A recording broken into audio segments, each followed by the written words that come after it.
I think that's how you say it. Or voulez-vous coucher avec moi ce soir? Yeah, that's my French, guys. Welcome to the latest edition of the IE Wrestling Show, your direct feed for all that is professional wrestling on the only network that is your direct feed for all that is sports, IE Sports Radio. I'm your host, the SoCal Saint.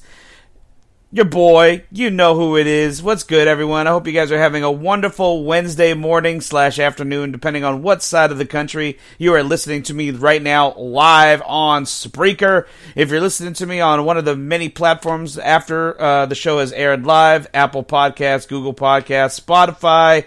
If you're listening on the YouTube channel, thank you. Please hit that like, share, subscribe button. And just show your love and appreciation for the IE Sports Radio crew and myself. Follow me at IE Wrestling Show on the X. And I have now I have succumbed to peer pressure of today's society, and I have made a TikTok account. Follow me on the X and on TikTok at IE Wrestling Show. That's at IE Wrestling Show for both X and TikTok. Please hit that like, share, subscribe as well. Shout out to Tan Rodriguez in the chat room with with his own version of with some French words himself. Oui, magnifique. Oh man, I cannot wait to jump in to what was an awesome afternoon of professional wrestling this past Saturday afternoon with Backlash France, but more on that shortly. We got a whole list of shows today on the IE Sports Radio docket. We actually kicked off the morning with, if you guys missed it, I hope you didn't, but if you did, go back and listen to the download and on YouTube for the Bayou Bulletin that aired this morning. Then you got myself. You're listening to me live right now, the IE Wrestling Show. After my show, later on this afternoon at 4 p.m. Eastern, 1 p.m. Pacific Standard Time, you got the Carolina Cast. Then later on at 6 p.m. Eastern, 3 p.m. Pacific, you got Spaced Out Sports. Then at 8 p.m. Eastern, 5 p.m. Pacific, we got the East Coast Red and Gold Show. And then we cap off this awesome Wednesday evening with the Heart of Texas Sports with It's Drewski at 10 p.m. Eastern, 9 p.m. Central, 7 p.m. Pacific Standard Time. We got a big old long day of awesome IE Sports Radio shows. And you know what would go great with IE Sports Radio programming while you're chilling at home or at work or, doing some chores or cleaning your car, whatever you got planned for today. You know what would go great with IE Sports Radio? Some Planet Jerky 100% beef brisket beef jerky. Go to planetjerky.net right now and order yourself some delicious 100% beef brisket beef jerky so you can add a little bit of spice and deliciosousness to your overall day here today on Wednesday, this beautiful Wednesday afternoon. Planet Jerky. This jerky is on a whole other planet. Ooh, yeah. That's by Macho Man. Oof, I always got to drink some water after I do that. It hurts the throat. I'm getting too old for that shit. Oh, man. What an awesome Saturday. I just want to go ahead and just jump right into it before we get into some wrestling news. Let's just jump right into it because it's fresh on my mind because what an awesome pay-per-view it was. Backlash France came to you live from the LDLC Arena in Décines-Charpie in the metropolis of Lyon, France. Ugh, God, that was a mouthful. That was actually the site of SmackDown this past Friday night as well. And crazy tidbit, a little, I think I clicked on this and saved it. I believe I did. I hope I did. No, I did not. I'm so dumb. Well, there was a picture on X that was floating around that was shared by Triple H, Paul Levesque himself, the man that's in charge of the booking of the WWE product today.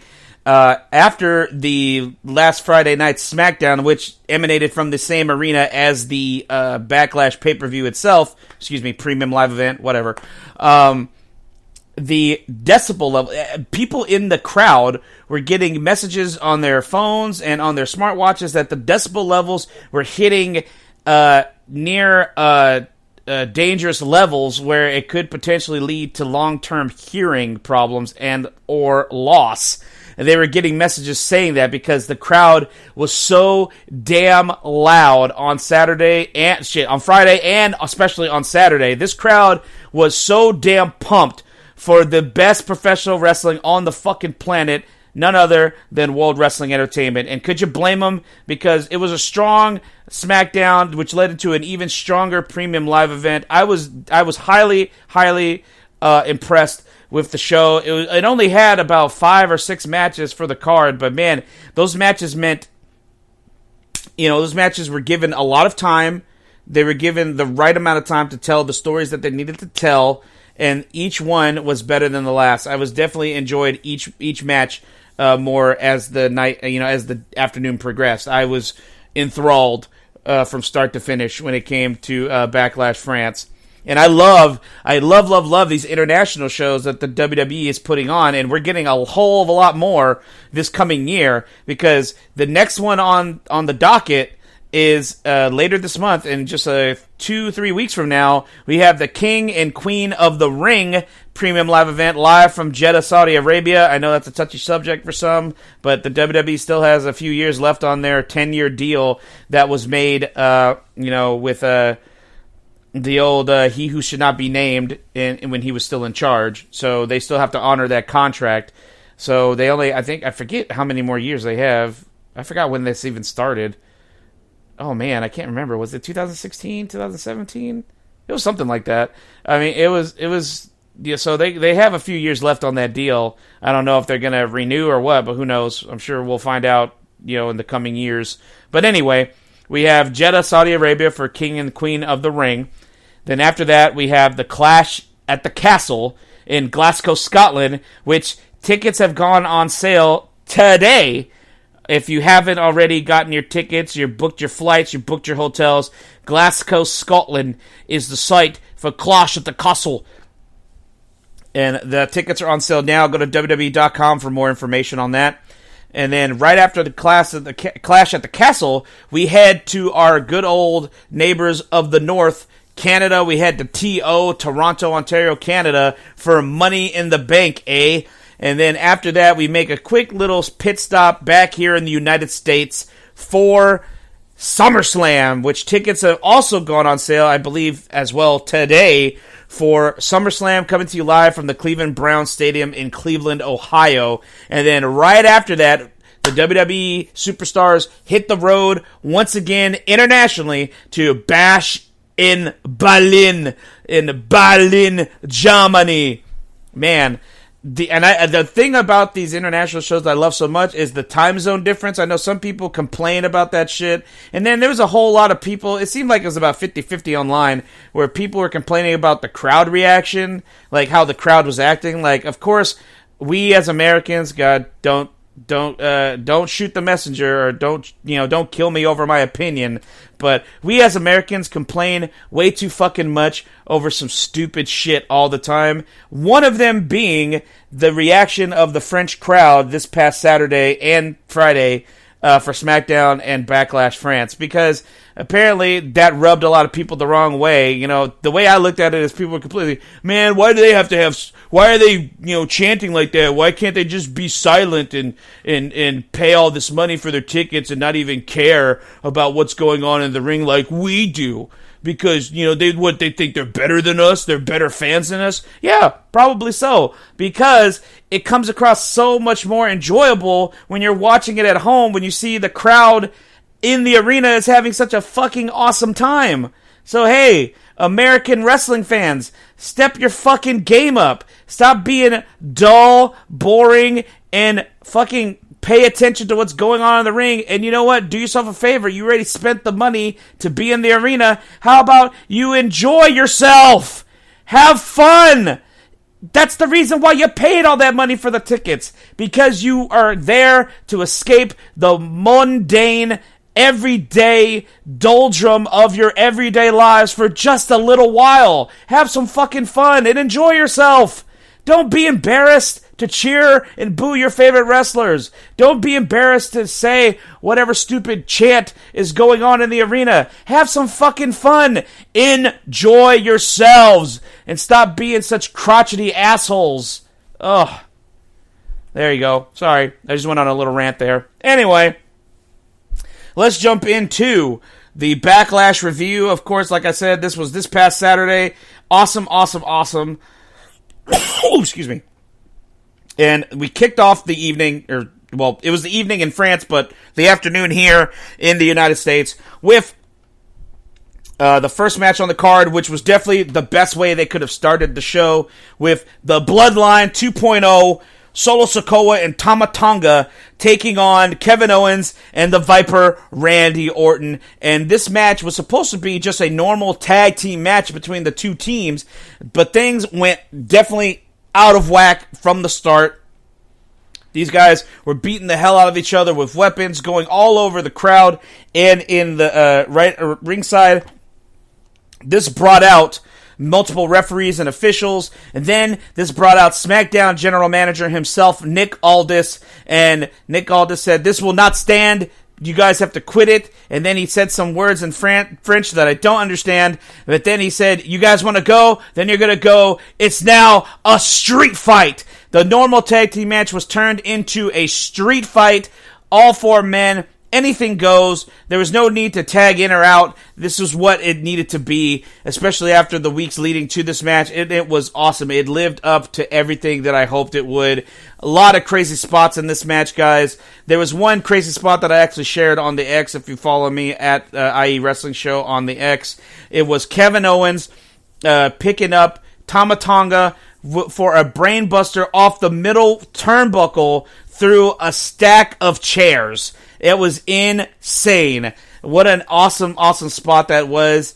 And then we had some great spots where Randy Orton hit an RKO on Tama Tonga on the table, on one of the announce tables on the outside.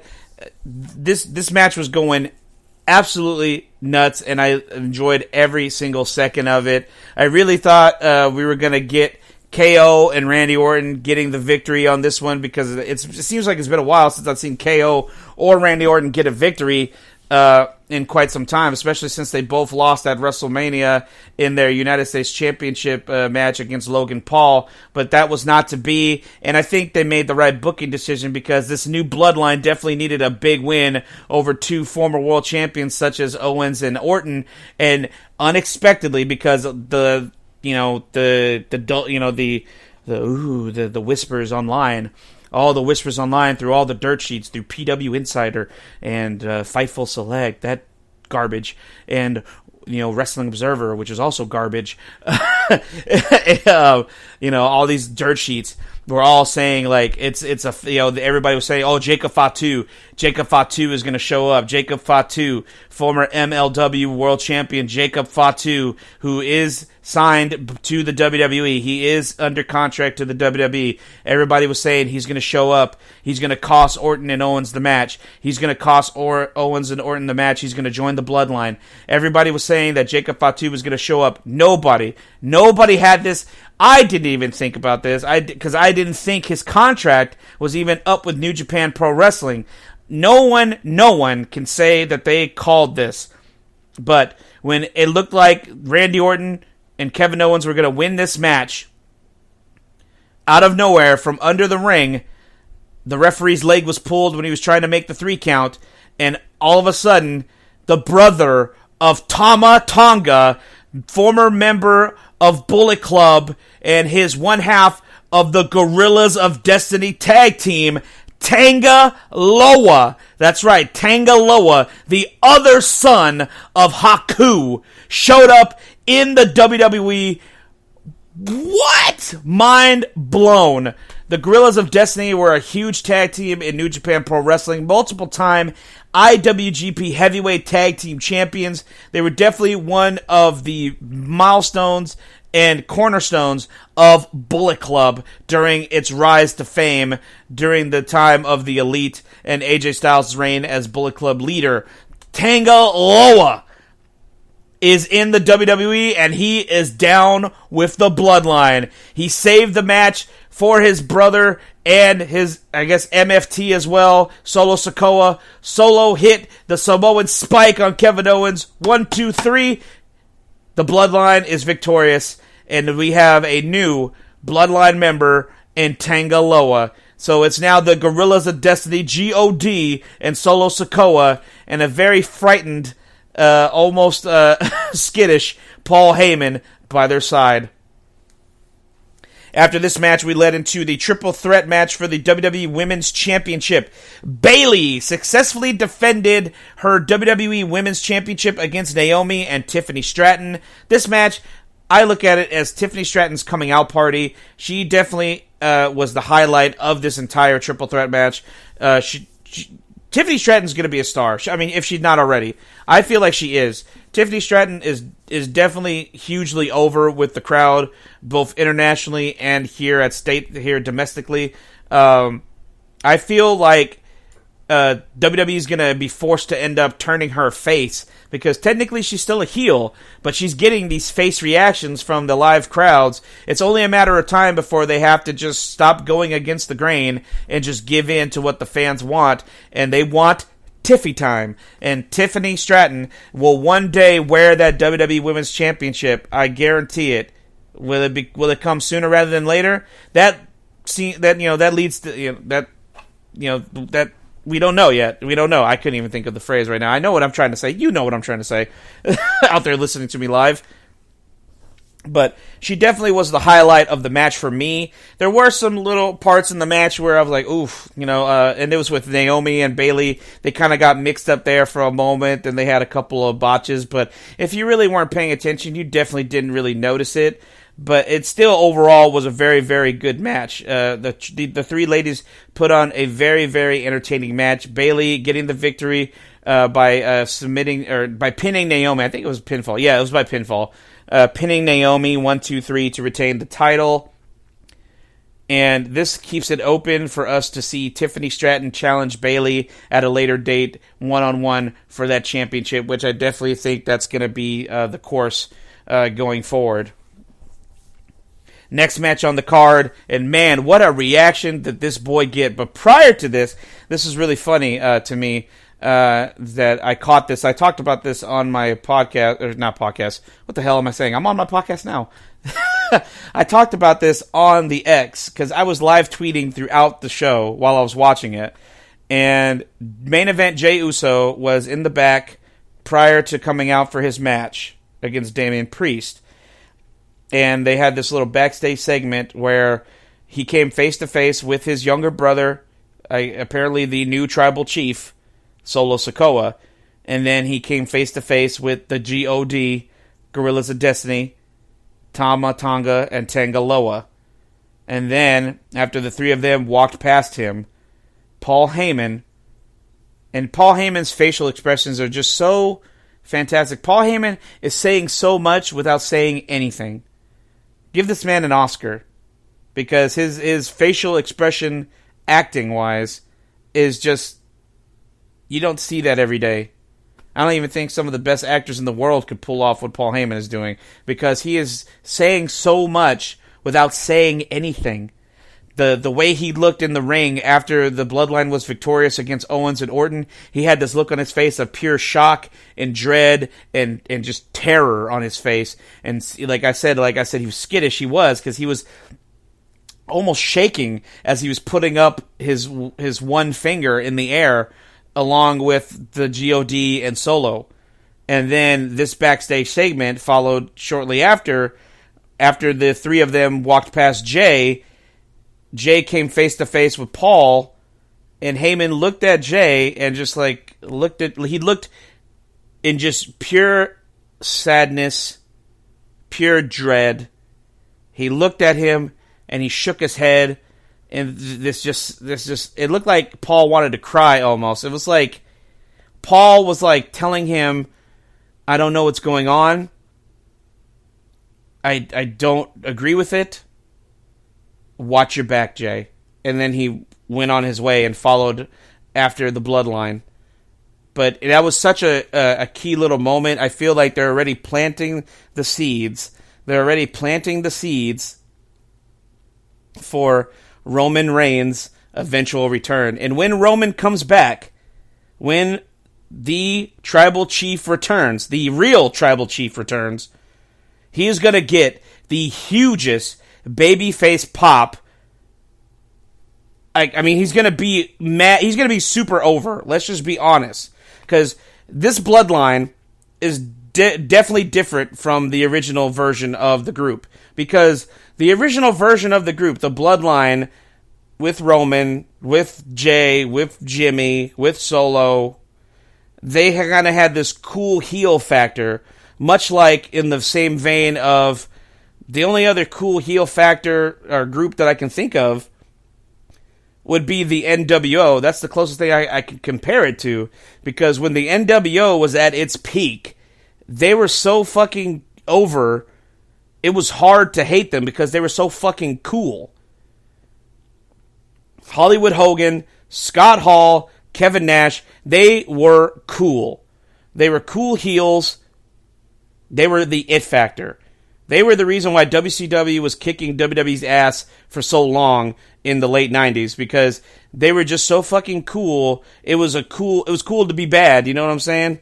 And that's kind of where WWE found success with Stone Cold Steve Austin as well, because Stone Cold Steve Austin was a heel, but then he became this ass-kicking, take-no-nonsense, I don't give a fuck what you tell me attitude, and fans were like, yeah, I can get behind that. We're supposed to boo him? Fuck that. No, that's my dude. Stone Cold. Hell yeah. Austin 316. You know, it became, the late 90s was the time of the anti-hero, where it became cool to be bad. And in today's WWE, the Bloodline, even though they were heels, they were still this cool factor to them. Like, it was hard you couldn't hate them all the way. I mean, hell, when me and my dad went to Dallas for that SmackDown event, when Roman's music hit, I was on my feet, my one finger in the air. And you know me, I'm all in on Cody. I wanted Cody to win at WrestleMania, which he did. Remember that, Marcus? Marcus Los Great is in the chat room. Remember that, Marcus? Cody won at WrestleMania. Just wanted to make sure you remember that. Anyway, but when Roman's music hit, I was standing up with everybody else in the arena with my finger in the air, because it was like infectious. You just could not do that. But this version of the Bloodline with Solo and God, they definitely don't have that cool factor. They are definitely hated. They're getting either a non-reaction or straight up boos. There's no big pop when they come out. There's no ones in the air, nothing. And all they're getting is "We want Roman, we want Roman" chants directed at Solo Sikoa. Man, when it's time for Roman Reigns to return, this is going to kick off another level of this Bloodline story, and it's going to be another Bloodline civil war. I think they let this simmer until Survivor Series War Games, because I think what's going to end up happening is it's going to be Bloodline 2.0. Don't quote me on this, but this is my guesstimation. Bookmark this. Make this the snippet. Taryn, get with Larry or whoever does the snippets. I know you're still listening live. Tell them to snippet this portion of my episode after it's done, please. I want this to be the snippet. At War Games, this November, Survivor Series, I'm calling it right now. It's going to be Bloodline 2.0 versus OG Bloodline. And this is what I mean.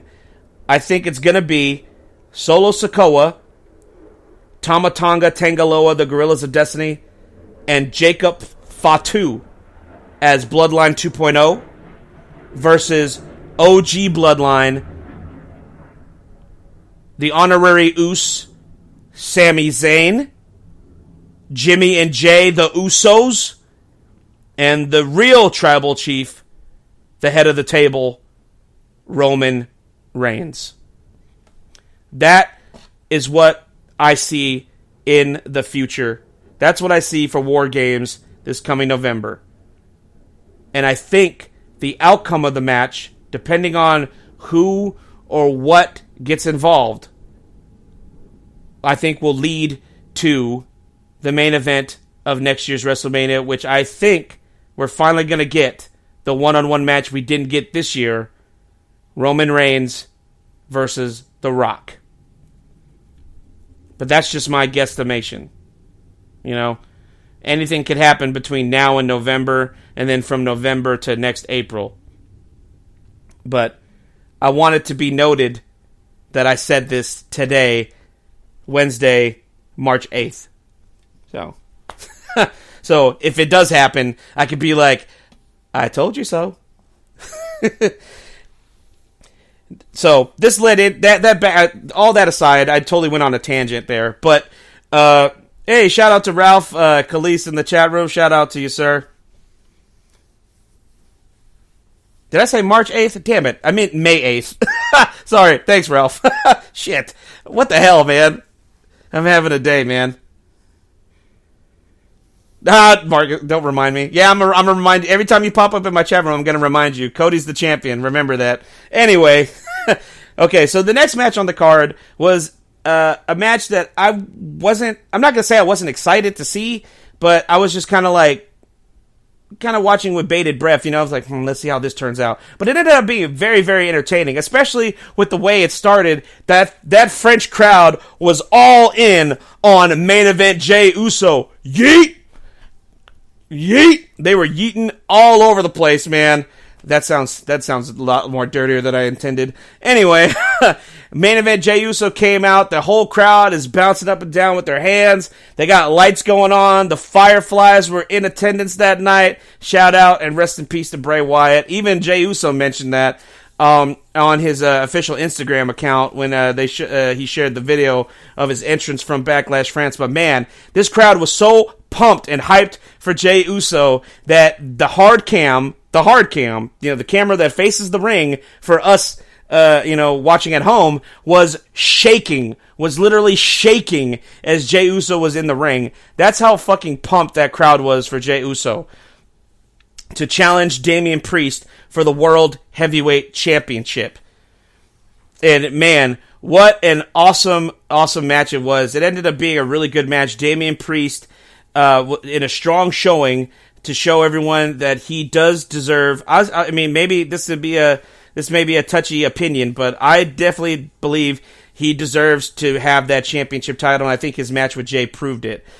This match with Damian Priest made up for that really bad match that Jey had with his brother at WrestleMania. That was the only match during the WrestleMania weekend I was not a fan of, which sucks because I liked both of them, and I thought since they're twin brothers, they would have chemistry enough to have a really good match, but, you know, it didn't, whatever, we're not going to dwell on that anymore, but this match made up for that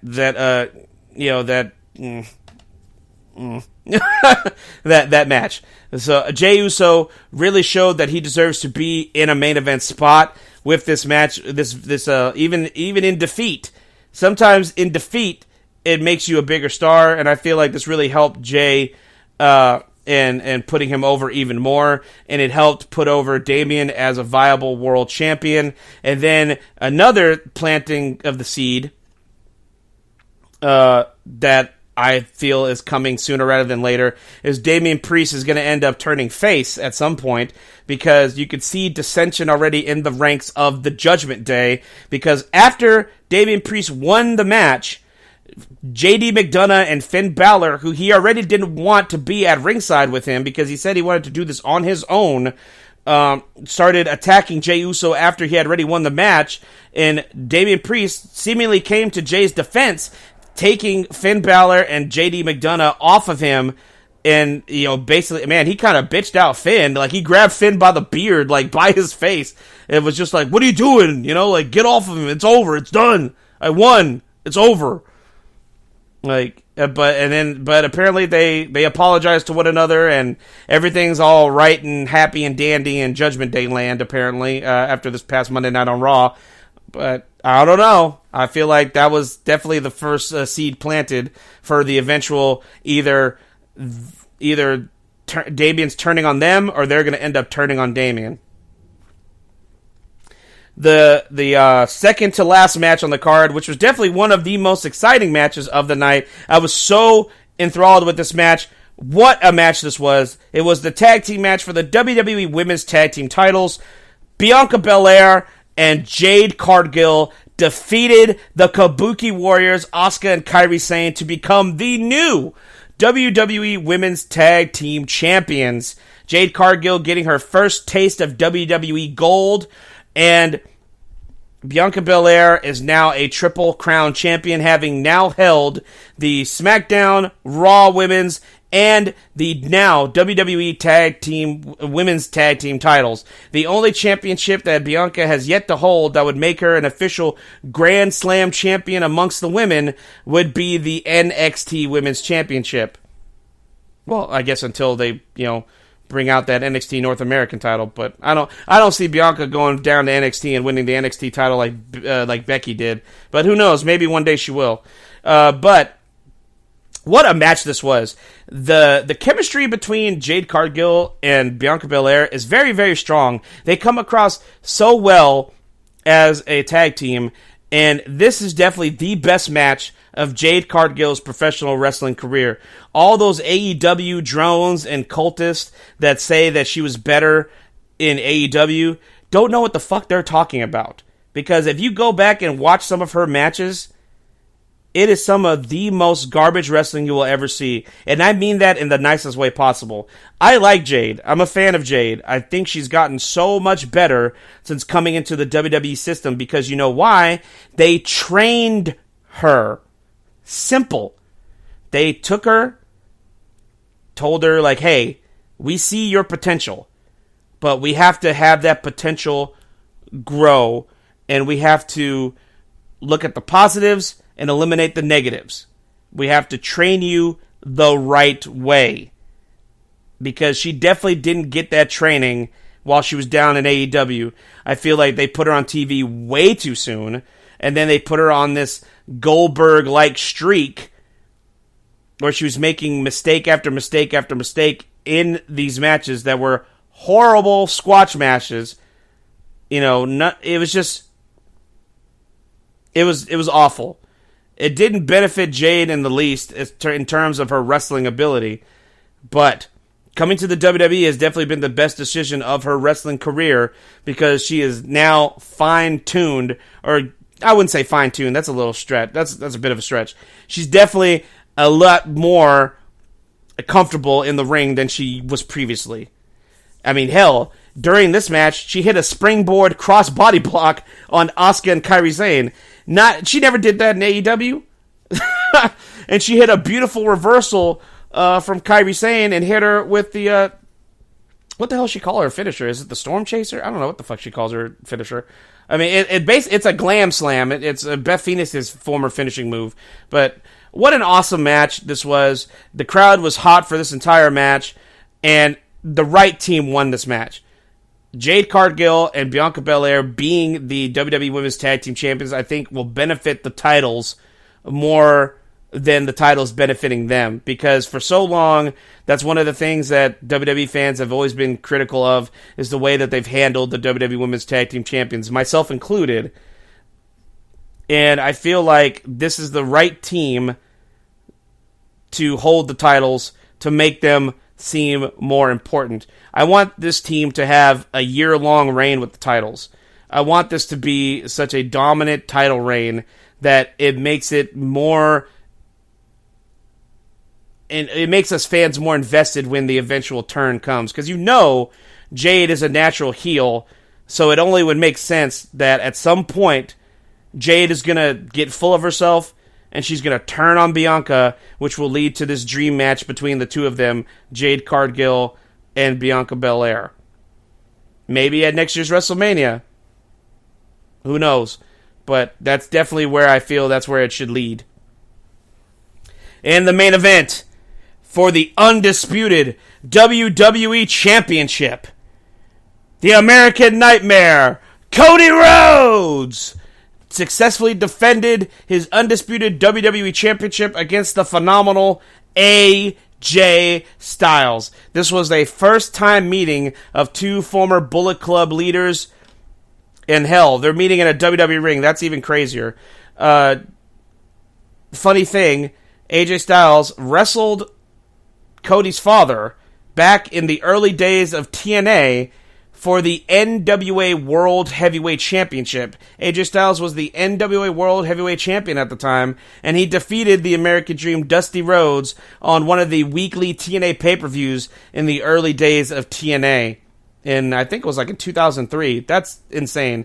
And all these years later, here he is competing for the WWE's highest prize, the undisputed WWE Championship, against the son of the American Dream, the American Nightmare, Cody Rhodes. And this crowd was all in on Cody, and hell, this crowd was also all in on AJ Styles. They were, during AJ's entrance, they were literally shaking the hard camera again. This crowd was crazy excited, crazy hot. It came across on television so well. It just made the match that more just exciting and dramatic and just all around fantastic. These guys had a fantastic match. They went just under 30 minutes, 27 minutes and 20 seconds. Cody Rhodes successfully defending the title with the Crossroads, and that is the end of the Backlash France, and I can't wait for the next international pay-per-view premium live event, Jeddah, Saudi Arabia, for King and Queen of the Ring. And we actually have some matches already set for King and Queen of the Ring, guys. And I'm about to list that for you. So, we have, for the Women's World Championship, it's official after this past Monday night on Raw, Becky Lynch will defend the Women's World Championship against Liv Morgan. And a triple threat match for the WWE Intercontinental Championship. Sami Zayn defends the WWE Intercontinental Championship against both Big Bronson Reed and Chad Gable. And of course, the finals of the King and Queen of the Ring tournaments will take place at the Queen and King of the Ring premium live event. The brackets are separated by brands. You have one side of the bracket is Raw Superstars, and one side of the bracket is SmackDown Superstars. And these are the official brackets as they stand as of this past Monday night on Raw. Defeating Sheamus in a banger after banger. Defeating Sheamus in the main event of this past Monday night on Raw, the Ring General Gunther has advanced to the quarterfinals of the King of the Ring tournament, and he will face the winner of Kofi Kingston and Rey Mysterio's upcoming first round King of the Ring tournament match. We had two other first round King of the Ring tournament matches for a total of 3 men's qualifying matches this past Monday night on Raw. Ricochet in a losing effort, but an awesome match. Man, this match was like an NXT takeover match on Monday Night Raw. The crowd was enthralled with this match, and I definitely think this was the best way to showcase the newest member of the Raw roster, the Mad Dragon himself, Ilya Dragunov. Ilya Dragunov defeated Ricochet to advance to the quarterfinals of the King of the Ring tournament, and he will face main event Jey Uso, who defeated Finn Balor in the first round match of the King of the Ring tournament. This will be a first. Main event Jey Uso going one-on-one with Ilya Dragunov in the quarterfinals of the King of the Ring tournament.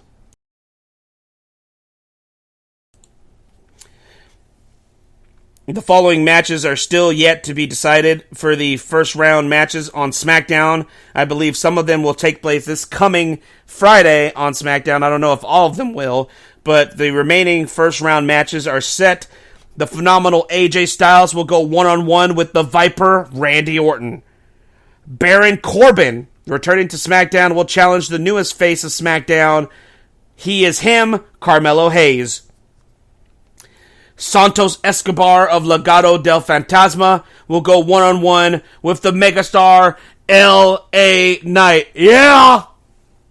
And the final first round men's King of the Ring tournament match will be Bobby Lashley of the Pride going one-on-one with Tama Tonga of the Bloodline. And then, this past Monday night on Raw, we had 3 first round women's Queen of the Ring tournaments, qualifying matches. Io Sky defeated Natalya in an awesome match to advance to the quarterfinals. She will face the winner of Shayna Baszler and Zelina Vega first round match. And then we have two first round matches that took place on Raw. Dakota Kai in a losing effort against Raw's newest superstar, Lyra Valkyria, as she advanced to the quarterfinals, and she will face Zoe Stark, who defeated Ivy Nile in the first round of the Queen of the Ring tournament on Raw. So we got Lyra Valkyria taking on Zoe Stark in the quarterfinals, and Io Sky will face Shayna Baszler or Zelina Vega, depending on the winner of that match. And let's see here. The other, the link that I was looking at didn't have the rest of the women that were announced for the Queen of the Ring tournament. I'm about to pull that up here, see if I can find it. I thought I had it here. I guess they haven't announced the other. That's really odd for WWE not to have done that. But I guess WWE has not announced the other participants on the SmackDown side of the Queen of the Ring tournament bracket for that pay-per-view. Let me see. I'm gonna try and look, because that's gonna aggravate me if I don't find that information. No, yeah, that's right. Yeah, they have not officially announced the other members of the Queen of the Ring tournament. So there you go, guys. And of course, the King and Queen of the Ring premium live event will take place in Jeddah, Saudi Arabia, from the Jeddah Superdome, and it will air live on Peacock on Saturday, May 25th. So at the end of this month, the last Saturday of the month, we will get the King and Queen of the Ring premium live event. I'm going to take a short little commercial break just to gather my thoughts and drink some water, and I'll be right back with you guys momentarily. Stay tuned, guys. Do not go anywhere. I will be right back.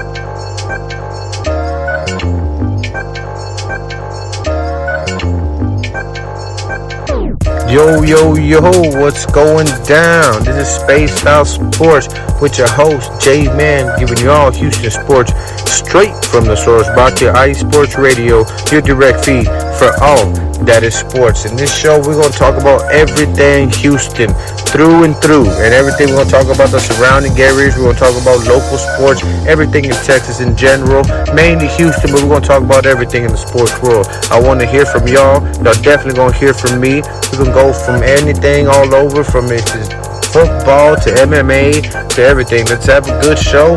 I'm looking forward to hearing from the city. Y'all make sure y'all just check me out every Wednesday right here at Spaced Out Sports, brought to you by IE Sports Radio, your direct feed for all that is sports. Let's go.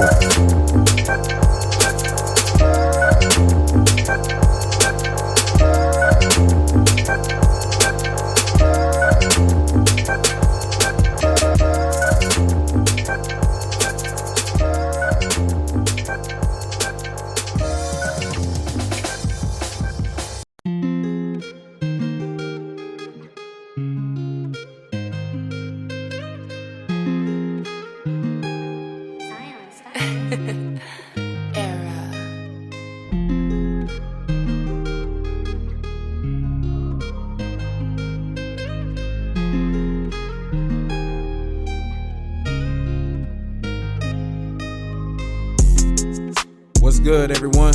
It's Drewski, the host of Heart of Texas Sports on IE Sports Radio, your direct feed for all that is sports. On this station, we cover everything in the Dallas-Fort Worth, Texas area. From where we cover the Dallas Cowboys, the Dallas Stars, Dallas Mavericks, Dallas Wings, Texas Rangers, TCU, SMU, we cover it all right here every Wednesdays from 9 to 10 p.m. Central Time. Make sure you stay live with me on the Heart of Texas Sports on IE Sports Radio, your direct feed for all that is sports.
Welcome back to the IE Wrestling Show, guys. If you're just tuning in, you're a little late, but it's all good. Better late than never, right?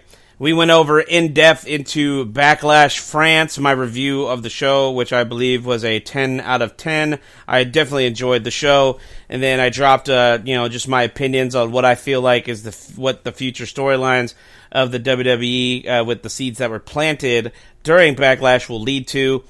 And also we talked about the King and Queen of the Ring premium live event upcoming on Saturday, May 25th at the end of this month. So let's get into some wrestling news, since I used to start the show off with the wrestling news, but I feel like it didn't leave me a whole lot of time to review the premium live events that I watched. But anyway, so we had some recent departures from the WWE. After the little bit of the few releases we had after WrestleMania, which included Indus Sangha and Veer Mahan, Jinder Mahal. Who else was released? Xia Li, Cameron Grimes, Von Wagner were all released from the WWE. More releases have taken place as of this week. The WWE is reportedly in the process of cutting talent from its developmental brand, and currently a total of 10 people have been released. According to Fightful Select, WWE NXT cuts are ongoing, and these are the members of the NXT roster that have been released: Daryl Mason, Vlad Pavlenko, Ezekiel Balogan, Kia Saint, Emma Diaz, Valentina Feroz, Keyshawn LaFleur, Trey Bearhill, and Julian Baldi were all released this past Friday, as well as leader of the No Quarter Catch crew, Drew Gulak, was officially released from his WWE contract. Of course, Drew Gulak was written off of WWE television recently due to allegations made by former WWE superstar Ronda Rousey, where she brought up an alleged backstage incident of Drew Gulak apparently putting his finger through her drawstring of her sweatpants or something like that. That was, I think that's what it was. I mean, if that did happen, that's definitely fucking weird of him to do that. But I don't know. Apparently, a lot of people are saying this is why he was released. Triple H was even asked about it during the post-show press conference at Backlash France, and he simply stated that we didn't release him, we just didn't renew his contract. So we just let his contract run out, and that was that. He didn't get offered a new contract. So, I mean, technically that's still being released, but, I mean, it's not like, I guess he wasn't, technically he wasn't fired, he just waited out his contract, and that was it. So that's what Triple H said. And also, in that same answer, he took a shot at PW Insider and Fightful Select, which Sean Ross Sapp and his team of idiots at Fightful Select have been crying and bitching to anyone who will even care to listen to them all over X since Triple H said that. Apparently, Triple H's comment really hit a sore spot, for these grown adults to be insulted so badly. But whatever. Also, another NXT cut that was made that I was definitely expecting, because of the way his career has not turned out in the slightest, because I'm sure they thought he was the second coming of Kurt Angle when the entire time WWE had Chad Gable on the roster already, because I feel Chad Gable is the second coming of Kurt Angle, not this goof that was just released. I'm talking about Olympic gold medalist Gable Steveson. Gable Steveson was officially released from the WWE this week as well. Apparently, if you believe reports that were made by Tuna Meltzer himself, Dave Meltzer, which I wouldn't believe anything that comes out of his fucking mouth, but I mean, who knows? Apparently, Gable Steveson was an asshole. He was not taking to the training, well. He wasn't picking up on the professional wrestling style at all. And apparently he was just a terrible, just an annoying asshole to be around. So people were more happy to hear about his release than some others. So, to all those, wish you best in your future endeavors, guys. I hope you guys all bounce back and land on your feet. And hopefully the future is bright for y'all. If you've been watching the WWE product over the last couple weeks, you've noticed that there's been QR codes popping up on the television screen really quickly. And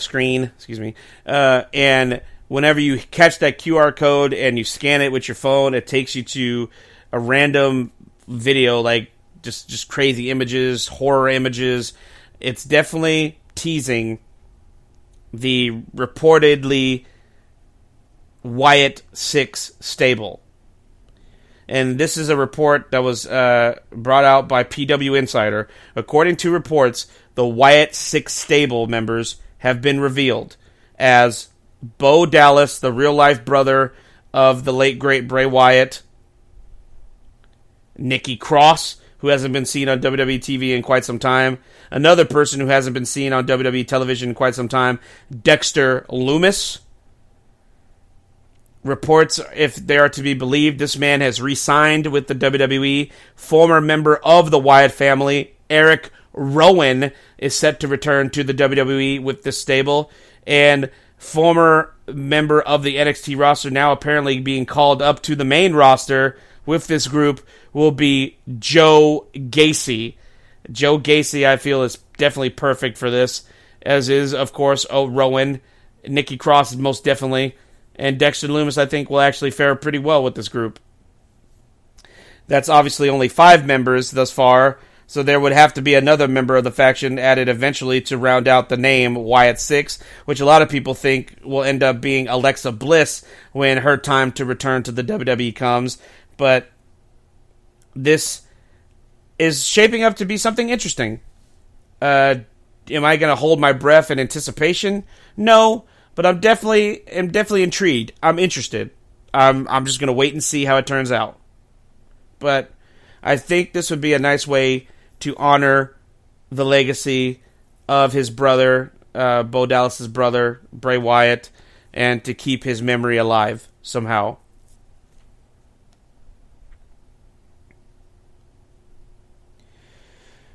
Let's move on to some AEW news, which I'd just love to talk about them.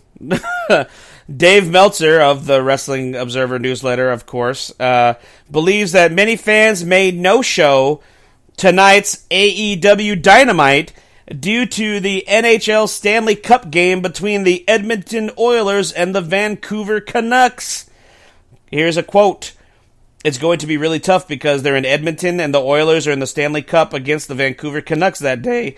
The game's in Vancouver, but Edmonton, the city's basically going to shut down for the game. There's going to be an event in Edmonton right next to the show where AEW is, and there's going to be 20,000 people for a watch party for the game. So basically, the traffic getting out is going to be murderous unless you stay for the Ring of Honor tapings, in which case the traffic may not be that bad, but a lot of people at that thing are probably going to want to be getting home for the game because the game was just announced. It's not like when people bought tickets, they knew there'd be this game. So you could see people no-showing that have tickets, and I could see people leaving early to get home to see the game. This would be so fucking funny to see just an arena full of people just leaving in droves before the show is over, and AEW Dynamite goes off the air with a near-empty arena, which already, every week, there's a fucking empty arena that they're performing in front of. It's just... it's pure poetry at this point, guys. It's pure poetry. And one of AEW's talents, former AEW World Tag Team Champion, Cash Wheeler, received a pre-trial date for his felony legal case, his felony weapons case. For those who don't remember, I reported about this months ago. Cash Wheeler, real name Daniel Wheeler, is facing 1 count of aggravated assault with a firearm after being arrested in 2023. A warrant for his arrest was filed on July 28th after the incident happened on July 27th. He pleaded not guilty to the charge via his attorney on August 3rd. At his first appearance in court, the charge is considered a third-degree felony in the state of Florida. Wheeler allegedly flashed a gun during a road rage incident as this was not a domestic issue and he did not know the people involved.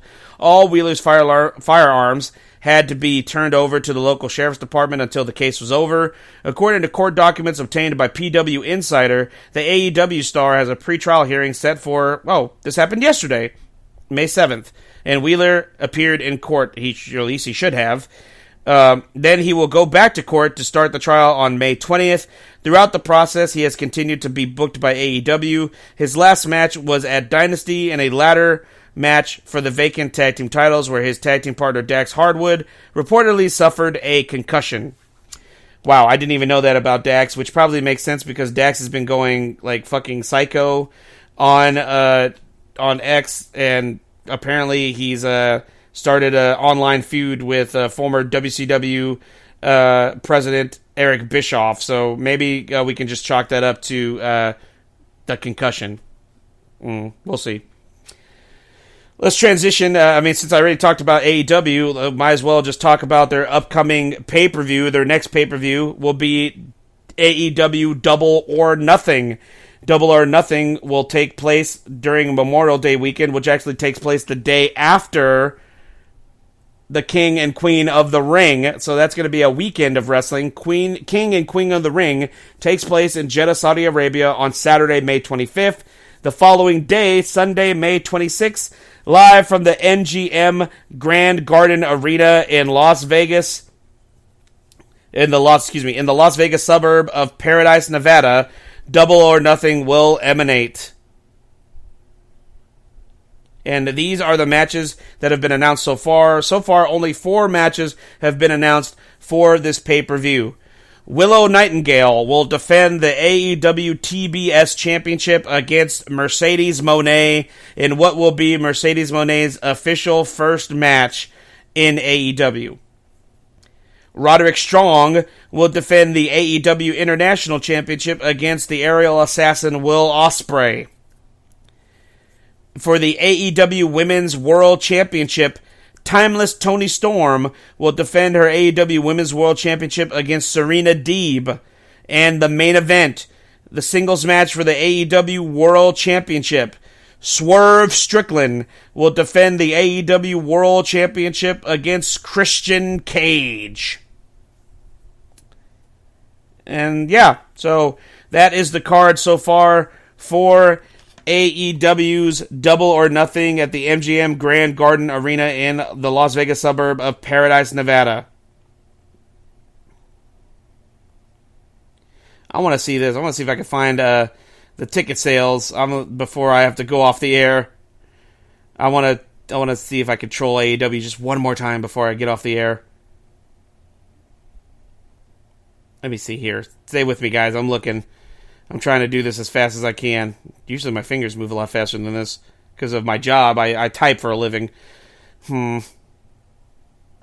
Nope, nothing. Well, hopefully somebody will post it shortly. I mean, AEW, it seems so odd that AEW can't sell out weekly television, but they end up usually doing pretty well when it comes to their pay-per-views, which kind of doesn't really make sense. You would think you want to be consistent with your ticket sales, but alas, that doesn't seem to be the case. Anyway, guys, thank you for tuning in to this awesome episode. Look at me, I'm being fucking stuck up calling my episode awesome. You be the judge. You tell me if today's episode was awesome, guys. I can't say that. That's just rude and just kind of conceited. But I had fun. I had an awesome time putting on this awesome episode. Look, there I go again. Shit, I can't help it. I had an awesome time putting on this show for you guys.